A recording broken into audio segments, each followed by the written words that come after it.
তো আজকে আমরা 3.1 এর কিছু নৈবেত্তিক দেখব যে নৈবেত্তিক একই অঙ্ক কিসে দিবে, সৃজনশীল দিবে ক নাম্বার খ নাম্বার গ নাম্বারে, আবার ওই অঙ্ক কি নৈবেত্তিকে দিতে পারে।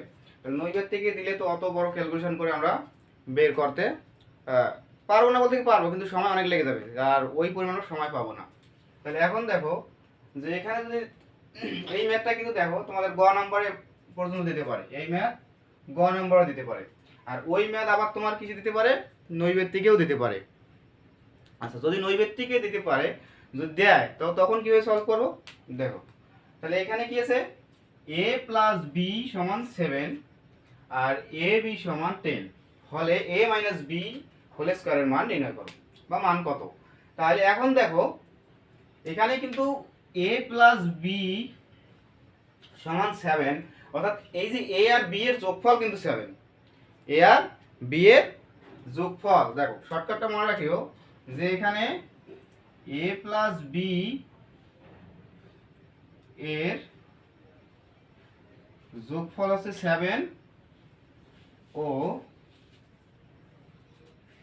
a ও b এর যোগফল 7 ও গুণফল কত 10। তার মানে এখান থেকে আমাদের দুইটা সংখ্যা দেখেই বুঝতে হবে। দেখো দেখি 7, মানে দুইটা সংখ্যা এখানে a আর b এর মান যদি দুইটা হয়, মানে a b এর মান দুইটা, এখানে এমন দুইটা সংখ্যা নিতে হবে যে দুইটা সংখ্যা গুণ করলে 10 হবে আর যোগ বিয়োগ করলে কি হবে 7 হবে। তাহলে এখন দেখো যদি আমরা 5 দুগুণা 10 নেই, তাহলে a কে যদি কি মনে করি 5 আর b কে যদি কি মনে করি 2, তাহলে 5 আর 2 যোগ করলে 7 আর 5 আর 2 গুণ করলে 10। বুঝতে পারছো? তাহলে এখন দেখো তোমরা যোগফল, মানে এখানে a প্লাস b অর্থাৎ a ও b এর যোগফল, অর্থাৎ এখানে দুইটা সংখ্যা আছে। কয়টা সংখ্যা? দুইটা। তাহলে এখন দেখো আমরা এখানে কি দেব 5 দুগুণা 10, মানে আমাদের মনে মনে দেখিয়ে আর কি ইয়ে করে নিতে হবে যে এখানে 5 দুইটা সংখ্যা আছে, অবশ্যই দুইটা গুণ মিলেই হয়েছে কি 10, এন্ড ওটাও লক্ষ্য করতে হবে, সেই সাথে এটাও লক্ষ্য করতে হবে। তাহলে এখন দেখো যদি আমরা এখানে 5 দুগুণা 10 ধরি, এখানে 5 আর 2 যোগ করলে 7, তাহলে আমরা যোগফলও পাইলাম গুণফলও পাইলাম, অ্যানসার কিন্তু শেষ। তাহলে আমরা যোগফল এখানে কি ধরলাম, a সমান যদি 5 আর b সমান যদি 2 ধরি, তাহলে এখন দেখো কত আসতেছে। তাহলে এখন দেখো আমাদের কি বলছে a b হোল স্কয়ার। তাহলে এখন দেখো ডাইরেক্ট অ্যানসার যে 5 2 হোল স্কয়ার সমান কত হচ্ছে 3 এর উপর স্কয়ার সমান 9। এই অ্যানসার হয়ে গেল। এই আমরা কিন্তু এই ট্রিক্সগুলো ফলো করে কি আমরা নৈবেত্তিকগুলো খুব তাড়াতাড়ি সলভ করতে পারবো। আচ্ছা, ওইরকম যদি আমরা আরো একটা দেখতে চাই, যেমন দেখো x প্লাস ওয়াই সমান 7, x প্লাস ওয়াই সমান 7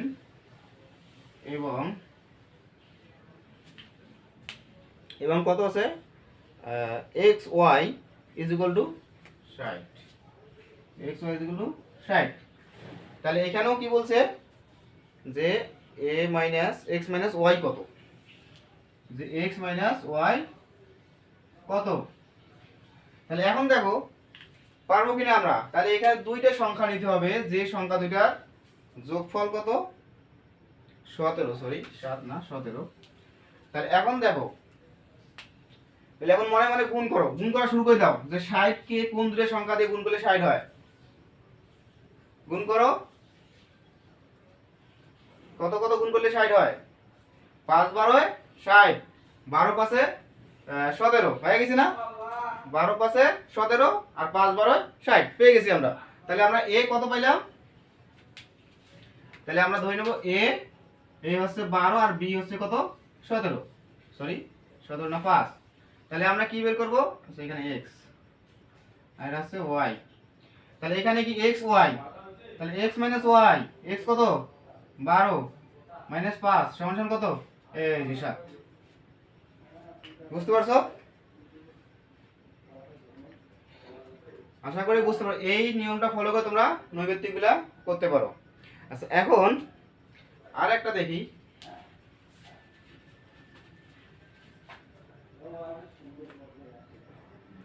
এখন যদি বলা হয় x প্লাস ওয়াই সমান 3, x মাইনাস ওয়াই সমান 1, x প্লাস ওয়াই সমান 3, x মাইনাস ওয়াই সমান 1, তাহলে 4xy এর মান নির্ণয় করো। 4xy এর মান নির্ণয় করো। এই ম্যাথটা কোথায় কোথায় দিতে পারে? এই ম্যাথটা সৃজনশীলের ক খ গ নাম্বারে দিতে পারে, আবার কি নৈবেত্তিকে দিলে আমরা কি করব, ক খ গ তে দিলে তো মাশাআল্লাহ আমরা কিভাবে নিয়ম শিখছি ওই নিয়ম দিয়ে করতে পারবো। তাহলে এখন যদি নৈবেত্তিকে দেয় ওভাবে করলেও হবে, কোনো সমস্যা নাই, কিন্তু সময় বাঁচানোর জন্য আমাদের কি করতে হবে, যে সময় বাঁচানোর জন্য আমরা কি করব,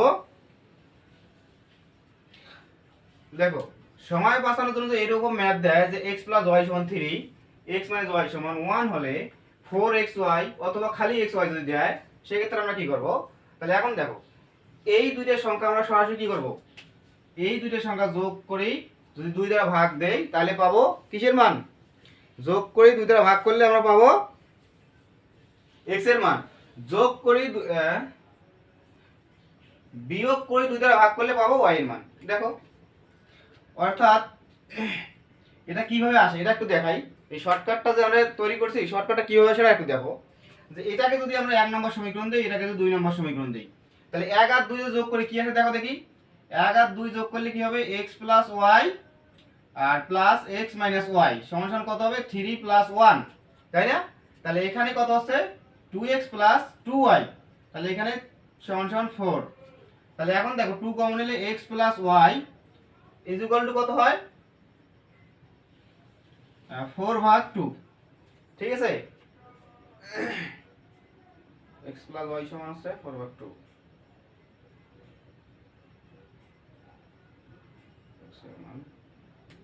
সরি এখানে y কাটা যাবে, সরি y কাটা যাবে, থাকবে কি 2x, তাহলে 2x যদি থাকে এদিক কত 4, অর্থাৎ 3 যোগ 1, আর এই 2টা এখানে কি হয়ে যাবে 3 + 1/2। এই যে আমরা এইটা কিন্তু একবারে করি, যে আমরা যখন x এর মান করব যে এই মান দুইটা যোগ করে 2 দ্বারা ভাগ দেব, ঠিক আছে, এই শর্টকাটটা এইভাবে আসে। আবার যদি আমরা y এর মান বের করি, তাহলে y এর মান বের করলে কি হবে 3 - 1/2, তাহলে y এর মান পাবো, ঠিক আছে। তাহলে y এর মান কত হবে 1 আর x এর মান কত হবে 2। তাহলে এখন 4xy কত আসবে, 4 * x এর মান হচ্ছে 2, y এর মান 1, 4 × 2 = 8। বুঝতে পারছো যে কিভাবে নৈবেত্তিক আসলে আমরা সলভ করব। দেখো এখন এইটা যদি দেখতে চাই তাহলে এখন কি করব, 1 নং বিয়োগ 2 নং যদি করি তাহলে x + y বিয়োগ কি আছে x - a + y = কত 3 - 1।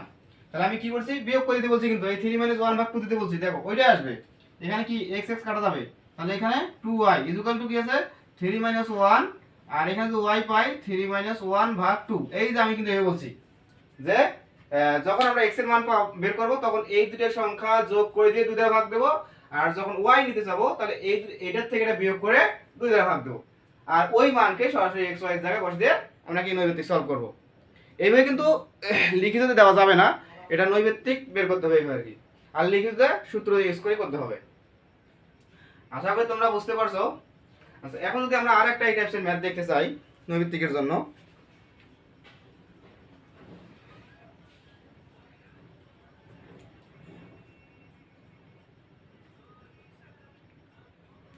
x + y = 12, x + y = 12, আর কি আছে x - y = 2 হলে xy এর মান নির্ণয় করো।